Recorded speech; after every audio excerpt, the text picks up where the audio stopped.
Tax लगा कर सरकार ने एक देश के आम आदमी का खून चूस लिया। अब आप मानिए आप 10 रुपए कमाते हैं, उसमें से 3 साढ़े 3 रुपए आप इनकम टैक्स के माध्यम से दे देते हैं, 2 रुपए 2.5 रुपए जीएसटी आपका चूस लेता है, 1.5-2 रुपए आपका कैपिटल गेन टैक्स लगता है, सेस सरचार्जेस 1-1.5 रुपए के लग जाते हैं, तो मात्र 10 रुपए में से 7-8 रुपए तो सरकार के खजाने में चला जाता है। तो आम इंसान को मिलता क्या है, आम आदमी को मिलता क्या है? और सरकार जो हमसे इतना टैक्स लेती है उसके बदले में सरकार हमें देती क्या है? कौन सी ऐसी अंतर्राष्ट्रीय सेवाएं, world class health care, education, transport सुविधाएं सरकार बदले में देशवासियों को देती है? मैं ये भी पूछना चाहता हूं। इसीलिए आज मुझे ये कहने में बिल्कुल भी गुरेज नहीं है that sir we in India today pay taxes like England to get services like Somalia. Sir आज सर मैं अपने इस भाषण को सर 2 भाग में बांटूंगा। पहले भाग में मैं सर सरकार की इतनी दुर्दशा 2024 के चुनावों में क्यों हुई और आज की आर्थिक स्थिति क्या है उस पर बात करूंगा, और दूसरे भाग में कुछ सुझाव भी सरकार को दूंगा। सर पहले 2019 में भारतीय जनता पार्टी की 303 सीटें थी। देश की जनता ने उन सीटों पर 18% जीएसटी लगाकर इनको 240 सीटों पर ला खड़ा किया। सर इसके कई कारण बताए जाते हैं। कोई कहता है कि धर्म का कार्ड नहीं चला, कोई कहता है जातीय कारण है, तो कोई कहने लगता है कि टिकट डिस्ट्रीब्यूशन में कमी रही। सर ये सब ऊपरी कारण है।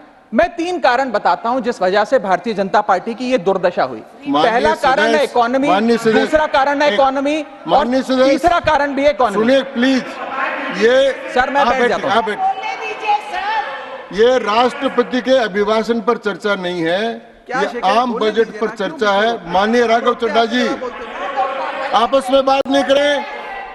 माननीय राघव चड्ढा जी, ये राष्ट्रपति के अभिभाषण पर चर्चा नहीं है, ये आम बजट पर चर्चा है। बोलिए सर, बजट पे आप बोलो। आप बजट पर बोलिए, आम बजट। सर अगर आपने मेरी पूरी बात सुनी होती तो शायद इतनी आपत्ति इन लोगों को ना होती। सर मैं यही कहना चाह रहा हूं कि कई कारण बताए जाते हैं चुनावी हार के, लेकिन मेरे मुताबिक 3 महत्वपूर्ण कारण है। पहला कारण इकोनॉमी, दूसरा कारण इकोनॉमी, और तीसरा कारण भी इकोनॉमी। मैं इकोनॉमी की बात कर रहा हूं, चुनावों की बात नहीं कर रहा। सर पहला कारण, सर मैं बैठ जाता हूं सर, इनको चिल्लाने दीजिए, मैं बैठ जाता हूं सर। माननीय सदस्य बैठिए।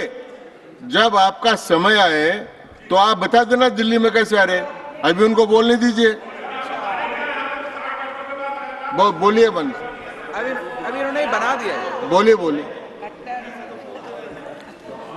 सर पहला कारण हार का है rural income and inflation. Sir Bharat की 60% से ज्यादा आबादी सर गांव में बसती है, लेकिन आज सर सर ये ठीक नहीं है सर। इनकी तबीयत खराब है, इनके पेट में क्यों दर्द हो रहा है? इनकी तबीयत खराब है, क्या दिक्कत है? इनके पेट में दर्द हो रहा है, इनकी तबीयत खराब है क्या सर? आज आप बैठिए, बैठ जाए। माननीय सदस्य कृपया बैठ जाए।